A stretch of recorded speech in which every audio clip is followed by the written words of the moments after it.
Hello everyone, this is Professor Sanan Sari and today we're going to discuss about a very important question, that is fire insurance claim practical question, which is based on goods withdrawal.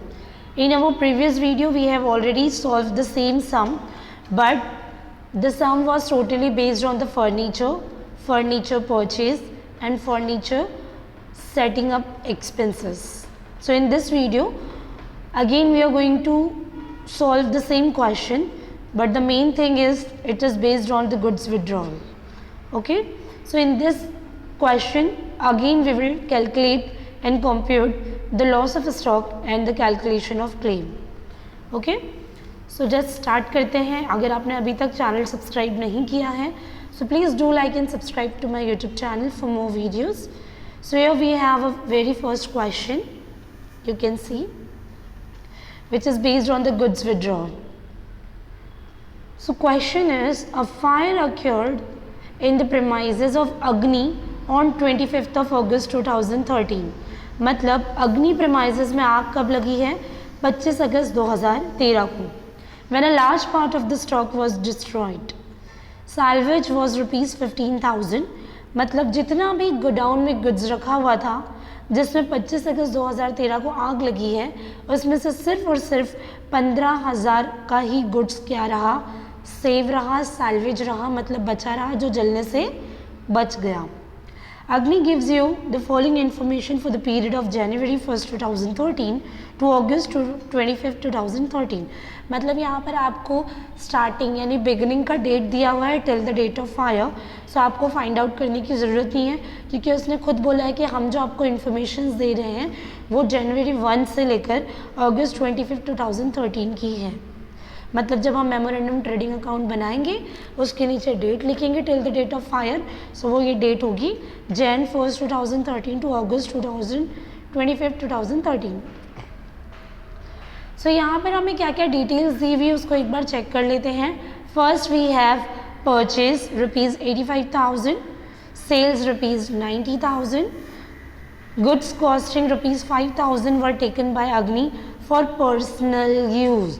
Personal use के लिए कुछ लिया या कुछ ख़रीदा तो उसे हम कहते हैं ड्राइंग.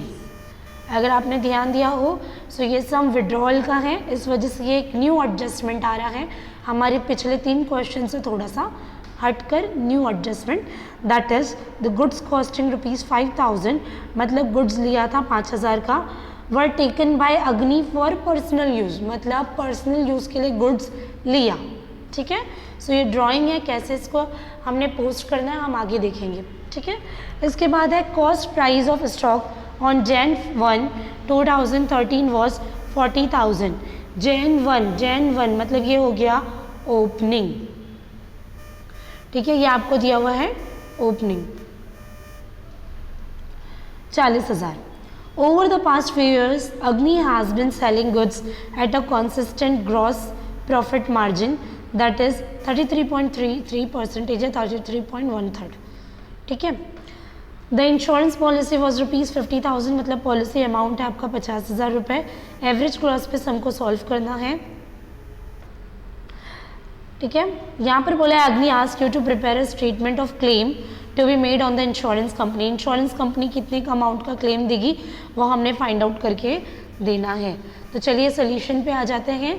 सोल्यूशन में आप देख सकते हैं पूरा फॉर्मेटिंग है, इनर आउटर कॉलम है, पर्टिकुलर्स है, memorandum trading account will be the heading, और हमने डेट यहाँ पर मेंशन की है 1st Jan 2013 to 25th of August 2018. ये डेट हमें कहाँ से मिली? क्वेश्चन में खुद हमने दिया है, यहाँ पर मेंशन किया हुआ है कि अग्नि एंटरप्राइज जो है हमें डिटेल्स दे रही है जनवरी 1 2013 टू अगस्त 25 2013 का. सो वो डेट हमने यहाँ पर लिख दिया, हमने डेबिट क्रेडिट लिख दिया. चलिए स्टार्ट करते हैं सम को सॉल्व करना. सबसे पहले हमने देखना पड़ेगा कि सम में दिया हुआ क्या है. पहले दिया हुआ है परचेज 85,000, बट आप जानते हो ट्रेडिंग में पहले हमने ओपनिंग लिखना होता है. सो ओपनिंग वाला एडजस्टमेंट यहाँ पर है. ठीक है, ओपनिंग वाले एडजस्टमेंट की तरफ बढ़ते हैं. ओपनिंग वाला एडजस्टमेंट ये रहा. कॉस्ट प्राइस ऑफ स्टॉक जनवरी 1 2013, मतलब ये स्टार्टिंग का है, मतलब ये ओपनिंग है, ये है बिगिनिंग. कितना अमाउंट दिया हुआ है 40,000, लेकिन इस पर कोई भी एडजस्टमेंट वगैरह नहीं है, सो डायरेक्टली हम इसको मेंशन कर देंगे आउटर कॉलम में, opening stock outer column. Then we have purchase, यहाँ पर हम परचेज में आ जाएंगे। Then we have purchase, purchase है 85,000 रुपीज़ का। परचेज के कॉलम में आएंगे, यहाँ लिखेंगे परचेज और इसको इनर में लिखेंगे बिकॉज आपने देखा जो भी गुड्स हमने खरीदा था उस खरीदे हुए गुड्स में से 5,000 रुपये का गुड्स क्या किया गया, पर्सनल यूज़ के लिए लिया गया। मतलब हम परचेज में से आके पर्सनल यूज़ वाला गुड्स माइनस करेंगे, जिसके लिए हम यहाँ लिखेंगे ड्रॉइंग्स। सो 85,000 रुपीज़ देखिए यहाँ पर दिया हुआ है हमें परचेज का अमाउंट, और यहाँ पर पर्सनल यूज़ के लिए कितना गुड्स विड्रॉ किया, 5,000। तो हम यहाँ आएंगे, लिखेंगे 85,000 परचेज और 5,000 रुपया जो पर्सनल यूज़ के लिए गुड्स विड्रॉ किया था हमारे परचेज किए हुए में से, उसको माइनस करेंगे, हमारा आउटर कॉलम में अमाउंट आ जाएगा 80,000। Then we have sales amount 90,000। आप जानते हैं कि सेल्स क्रेडिट होगा, ट्रेडिंग अकाउंट के क्रेडिट साइड में हम जाएंगे, सेल्स लिखेंगे 90,000, ठीक है। देन अदर कोई इन्फॉर्मेशन रह गया है क्या, चेक कर लेते हैं। परचेज हो गया, सेल्स हो गया, पर्सनल यूज़ वाला गुड्स हो गया, ओपनिंग हो गया। चलिए आगे बढ़ते हैं। यहाँ पर हमें दिया हुआ है ग्रॉस प्रॉफिट 33.13। ग्रॉस प्रॉफिट कुछ नहीं दिया हुआ है, सो सेल्स पे जाएगा। सेल्स पे जब हम ग्रॉस प्रॉफिट फाइंड आउट करेंगे तो बहुत ही सिंपल है। देखिए सेल्स दिया है 90,000, आप कैलकुलेटर पे डायरेक्टली 90,000 इंटू 33.33% डालो, अमाउंट आएगा लमसम 29.997 पॉइंट समथिंग आएगा, राउंड ऑफ करेंगे अमाउंट आ जाएगा 30,000। अगर आपने गौर किया हो तो मैंने आपको 2 से 3 तरीके बताया ग्रॉस प्रॉफिट का, एक तो प्रॉफिट कॉस्ट प्रॉफिट और सेल्स वाला, एक 1/3 वाला, और एक ये मैंने अभी नया बताया जो बहुत ही सिंपल है, डायरेक्ट सेल्स पे अमाउंट ले लेने का, ठीक है।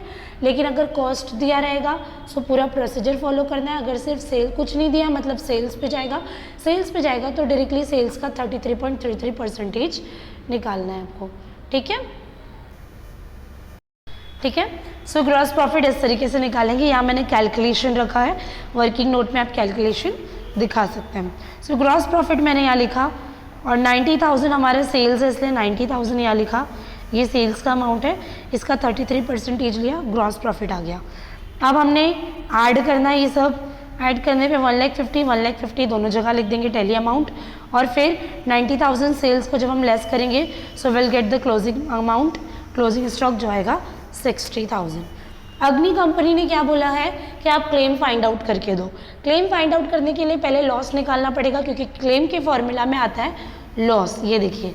सो लॉस तो हमारे पास पता नहीं है, पॉलिसी अमाउंट हमको क्वेश्चन में दिया है 50,000, क्लोजिंग स्टॉक हमने अभी अभी निकाला है 60,000, लेकिन लॉस हमको नहीं मालूम है, इस वजह से पहले हम कैलकुलेट करेंगे लॉस को।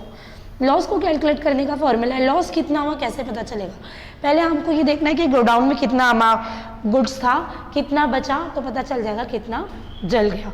सो क्लोजिंग स्टॉक आया था 60,000, साल्वेज वैल्यू हमको क्वेश्चन में दी हुई है 15,000 रुपये, ये देखिए साल्वेज वैल्यू स्टार्टिंग में ही दे दिया है 15,000, ठीक है।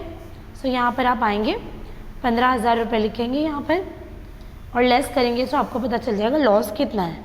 फिर लॉस वाला अमाउंट यहाँ पर एंटर कीजिए, क्रॉस मल्टीप्लिकेशन करके प्रॉपर डिवाइडेशन मल्टीप्लिकेशन करेंगे, पॉइंट में आंसर आएगा, राउंड ऑफ करेंगे, आंसर मतलब कि कंपनी जो क्लेम करेगी वो होगा 37,500 रुपीज़, ठीक है।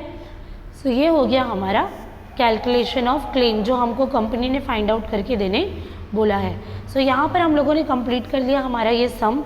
अगर किसी को कोई भी डाउट हो, सिंपल क्वेश्चन है, बस नया एडजस्टमेंट आया था, पहले आप अभी तक फर्नीचर करते हुए आ रहे थे, फर्नीचर को परचेज़ किया, उसके सेटअप के लिए जो खर्चा हो वो हमने देखा, लेकिन यहाँ पर हमने देखा कि जब हम विड्रॉ करते हैं गुड्स को फॉर योर पर्सनल यूज़ तो वो ड्राइंग होता है जिसको हम परचेज में से लेस कर देंगे। अब आपके दिमाग में आ रहा होगा कि ड्राइंग तो कैपिटल में से लेस होता है, लेकिन यहाँ पर कैपिटल है नहीं और हमको क्लियर कर दिया है कि गुड्स को विड्रॉ किया फॉर पर्सनल यूज़। गुड्स कहाँ था? परचेज़ किया हुआ गुड्स था, सो परचेज़ में से विड्रॉ किया होगा, इस वजह से हमने इसे परचेज़ में से लेस कर दिया. So friends, we have completed this topic here, this question here. If anybody have any doubt and difficulty, so you can make a comment on my YouTube channel. Do like and subscribe to my YouTube channel. Keep supporting, keep watching. Bye bye everybody, take care.